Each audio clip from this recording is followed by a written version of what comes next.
આ છે મારા દાદા જે કાકડકુવામાં રહે પેલાડ ફળિયામાં. દાદા તમારી ઉંમર કેટલી? હે તારી ઉંમર કેટલી દાદા? 92 વર્ષ. 92 વર્ષ. તો પહેલેના જમાનામાં તમે શું ખાતા હતા તમે નાનલા હતા ત્યારે? ત્યારે તો આજે કુંકાનો રોટલો. કુસ્કીનો રોટલો એટલે તો કેવો આવે? એ ખાલી કુસકું જ ચોખા કે સફેદ લોટ નહીં મળે, હાથે જ બધું ખાંડી નાખે, જેવું જ દળાવે એક સવડું કલાકે. એટલે જે ભાત રહે તેને હાથે જ ખાંડી છૂટું નહીં પાડવાનું?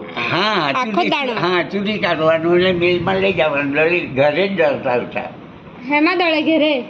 ઘંટી ખરી ને આ છેવી બધી. આ જે દાળ ને હું ભઢે તે?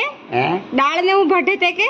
હા, આપણે દાળ બધા ઘંટી. તો બોરે જાડું પડે તેમાં તો. નહીં, હલકું ભારે કરવાનું. પેલું માકડી મૂકેલી ને પેલા ટેકો નીચે છે આપેલું તે